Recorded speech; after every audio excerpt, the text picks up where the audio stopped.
Hello everybody. I know it's been a long time since last we spoke, and the world has changed quite a bit over these past few months. So I hope that all of you watching this at home are safe and healthy. And I hope that your friends and your families and your loved ones are also safe and healthy.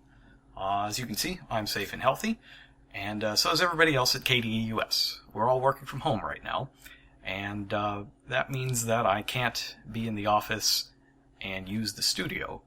So I've had to borrow a little bit of equipment, a little bit of artwork, and build a studio in my studio apartment to bring you the download on Battles of Legend Armageddon. Now, Battles of Legend Armageddon releases at your local OTS on July 23rd, and everywhere else July 24th. It's $3.99 per pack. It's a 5-card all-foil pack. You get 1 secret rare and 4 ultra rares in each pack. And since Battles of Legend is, of course, the evolution of Dragons of Legend, we've made sure to pack it full of cards from the anime that you thought would never be printed in real life. Let's start with Jim Crocodile Cook's Fossil cards from Yu-Gi-Oh! GX. Now, the Fossil theme is a fusion theme, and its key spell card is Fossil Fusion. Fossil Fusion lets you fusion summon a Fossil Fusion monster by banishing its materials from either graveyard. Now, the materials for Fossil Fusion monsters are all 1 rock monster and then any other monster whose level falls within a certain range. It could be level 4 or lower, or level 7 or higher, for instance. Be careful, because some Fossil Fusion monsters require that second monster to come from your opponent's graveyard, so make sure to check the fusion materials of what you want to fusion summon before you activate Fossil Fusion. Now, the Fossil Fusion monsters are primarily battle-based. They have battle-based abilities. But the level 4 and level 6 Fossil monsters also have graveyard abilities where you can banish them from the graveyard to do something. And the best way to get them there, and also upgrade your fusions without having to use more materials, is by using the spell card Time Stream. Time Stream lets you target a Fossil Fusion monster you control, and then when it resolves you tribute it and summon a Fossil Fusion monster from your extra deck that is 2 levels higher. So if you start out with Fossil Warrior Skullbone, that's level 4, you use Time Stream on it to get to Fossil Warrior Skull Knight, which is level 6, then you can use the graveyard effect of Skull Bone by banishing it to add another copy of Time Stream to your hand, and then use that on your Skull Knight to upgrade it into Fossil Warrior Skull King. Now, Fossil Warrior Skull King can attack twice. It can also discard a card to revive any monster from your opponent's graveyard to your field. So, after this, you want to go ahead and use Fossil Warrior Skull Knight's ability in the graveyard by banishing it to destroy one of your opponent's monsters to help clear the way for a huge double attack from Skull King, and also put a valuable monster in your opponent's graveyard for you to summon back on your opponent's turn with Skull King. Next up, let's talk about Dawn Thousand's Numeron Network strategy from Yu-Gi-Oh! Zexal. Now, if you've seen this one on TV, you'll know it's quite powerful. Numeron Network lets you use the abilities of Numeron normal spells that are in your deck. And the one you're going to be wanting to use is called Numeron Calling, which can be activated if you control no monsters and you have Numeron Network in your field zone. Now, of course, if you're copying it with Numeron Network, you've already met that condition, so you just need to have no monsters on the field and Numeron Calling in your deck so you can send it to the graveyard and use its ability. When you do, you get to summon up to 4 Numeron Gate monsters from your extra deck. Those would be number 1, 2, 3, and 4.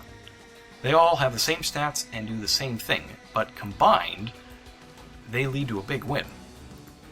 So the basic effect of these monsters is that they can't be destroyed by battle, and after they battle a monster, you can detach a material to double the attack of all of your Numeron Gates. Now, with Numeron Network on the field, you don't need to detach materials to activate the effects of Numeron monsters, which is great because you're not going to have any when you summon them with Numeron Calling. So what this means is that your first Numeron Gate, which will have 1,000 attack points, attacks into a monster, it's not destroyed by battle, probably aren't going to win that battle, take a little damage, and then you activate its effect to double the attack of all of your Numeron Gates. The next one's 2,000. It attacks as well. Maybe it wins, maybe it doesn't. Either way, after the battle, double everything again. If your opponent has no more monsters, then they're taking 4,000 direct damage twice, which is going to lead to a win. And if they do have another monster, it's getting attacked by a 4,000 attack monster, and then everything is doubling again, and the remaining Numeron Gate is 8,000. Now, there are a couple catches attached. One is that you can only summon one more time during the turn after you use Numeron Calling Lord's effect. And the second is that you're going to have to banish all of those Numeron gates at the end of the turn. But one way you can deal with this is by using the summon number S0 Utopic Zexal. Or you could use number 1 as the material to summon number C1, which banishes everything on the field and sets up a ticking time bomb in your banished card pile that's going to inflict damage to your opponent equal to the attack of all banished Xyz monsters on your next turn. There's a lot of different ways to win here if you can resolve the effect of Numeron Calling, but I liken the basic ability where you summon the Numeron gates and you attack and you keep doubling. It's very similar to winning with number 39 Utopia Double, but it works in a few more situations because you can attack directly with your monsters afterwards. So it's not as stringent on the scenarios where resolving Numeron Calling is a win versus resolving number 39 Utopia Double. Which reminds me, thinking about number 39 Utopia, it's been 9 years now since Starter Deck Dawn of the Xyz was released, and the first number monster, number 39 Utopia, was released into the Yu-Gi-Oh! Trading card game. And now, with Battles of Legend Armageddon, introducing numbers 1, 2, 3, and 4, along with C1, and actually there's 2 versions of 3. There's the Cicada King, which you might remember from the Zexal anime. That's also in the set. But with 1, 2, 3, and 4 added to the mix, there are now number monsters for all the positive integers, from 1 to 107. Actually, there's zeros as well, so you got all the numbers covered from 0 to 107. And I took a look at all the number monsters ahead of time, and I realized, wow, these number monsters comprise a little bit more than 1% of all of the cards ever made. It's kind of amazing, and it's the completion of a long journey to get all of these number monsters printed. And so we are celebrating the fact that we're finally there. We got 0 to 107. In Battles of Legend Armageddon, we're doing something very special. We are including a Starlight Rare version of number 39 Utopia, written in the astral glyphs as seen in the Zexal anime series. It is incredibly cool, and you are allowed to use it. The astral glyphs are considered a foreign language, so make sure that you have your local language version of Utopia's text available if you're going to play with it. And I think you're really going to like it. It is a Starlight Rare, though, so it is very rare. And if you get your hands on it, make sure to take good care of it. Finally, Battles of Legend Armageddon also introduces the Appliancers from Yu-Gi-Oh! Vrains. Those are the monsters used by Robapi in the final season of the series. Robapi you might remember from early on in the show, where it's Yusaku's vacuum cleaner before it slowly gains sentience and learns how to duel in the end. So fans of Robapi, I think, will enjoy the Appliancers. They are another Blink Summoning type deck. Now that does it for the new themes that are in Battles of Legend Armageddon. Of course, there's also a number of different returning cards as well. So let's take a minute to talk about some of those. Now, this is Battles of Legend Armageddon, and we named it that because Chaos Emperor, the Dragon of Armageddon, is available in a booster pack for the first time in this set. It was previously a YCS prize card, and it was a very popular one as well that saw quite a bit of competitive play. And it's actually part of a set of 5.